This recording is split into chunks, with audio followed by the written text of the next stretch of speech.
Hi, everyone. I'm Frank Malakote. I'm a news anchor and a reporter for KTVU Fox 2 here in the San Francisco Bay Area. My guest is a 15-year-old, spends his summers in San Francisco. He's from Utah, and he goes to the Academy of Math and Sciences in Utah, and he has a very giving heart.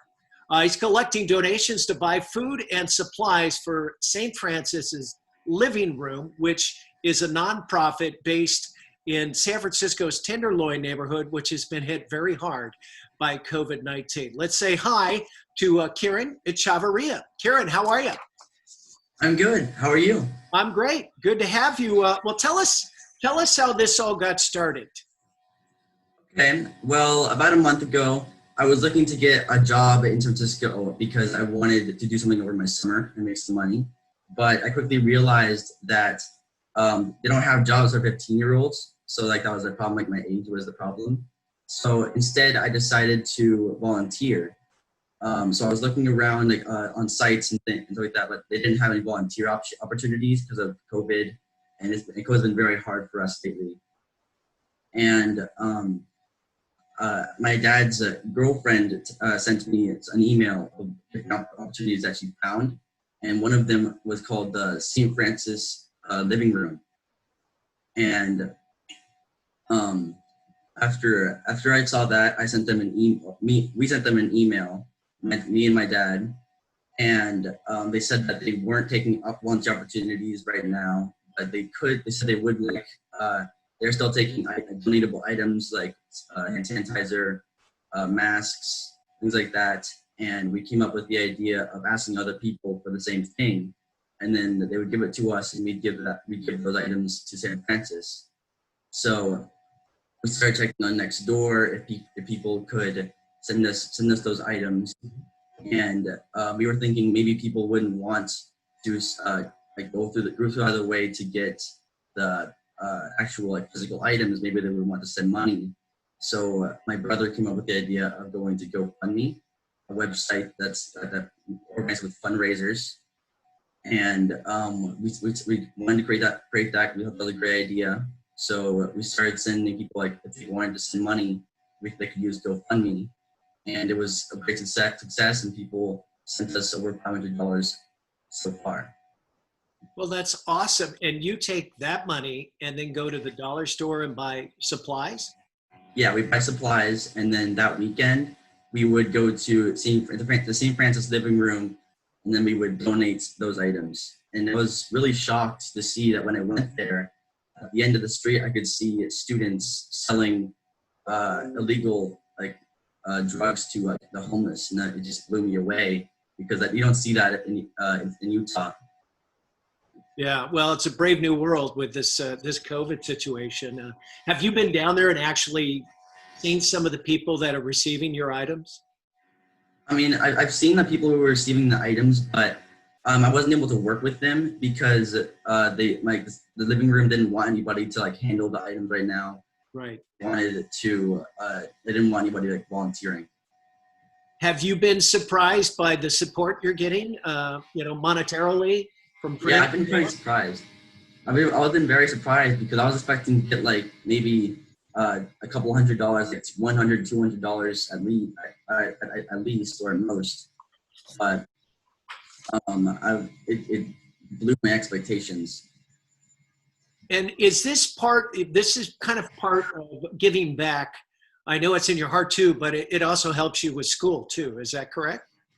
Yeah, it helps me with school. It would help me with my resume and help me get my goal to getting the Gates Scholarship. It helps with leadership, and they want to see people who are unique in the area.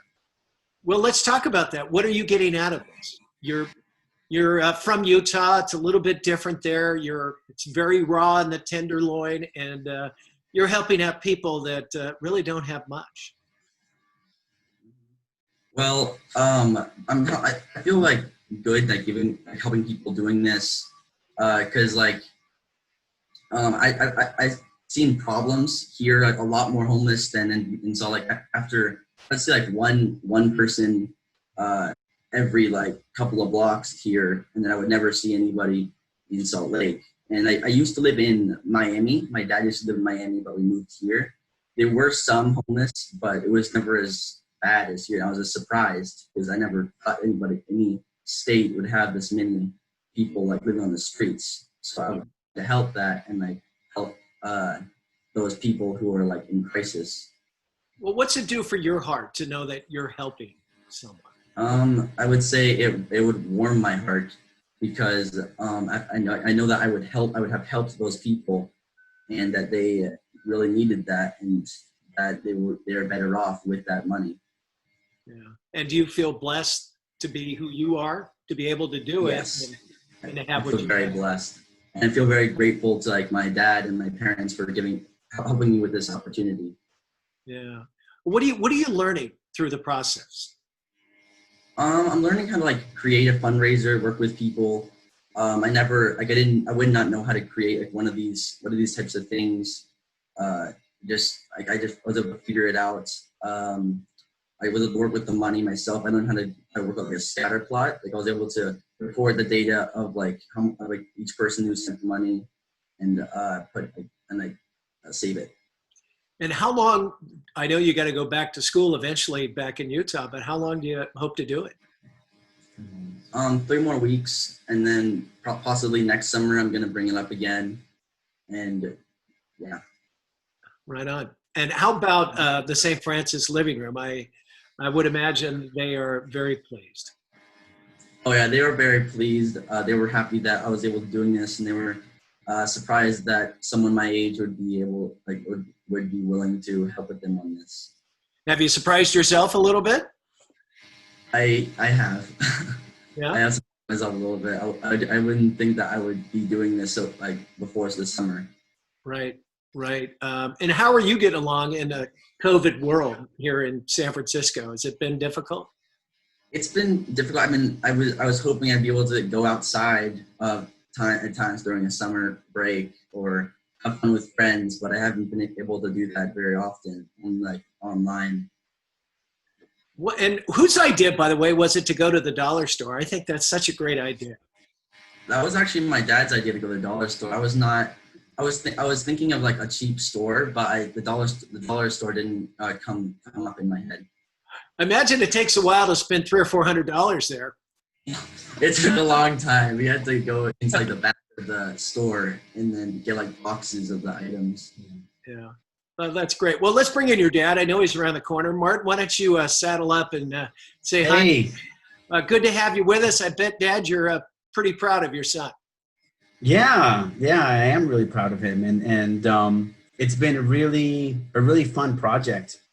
Going to the dollar store was hilarious. Mary Sell helped us. You know, I mean, we're going through the back. She actually let us into the back, and we were grabbing all the boxes and everything. And that's part of the fun of it, is just working with others. You know. And just the lessons learned for your son, who obviously is a sharp kid, to be giving back at 15. I think I was more worried about my skateboard and sports, and he's got this giving heart. That's pretty special.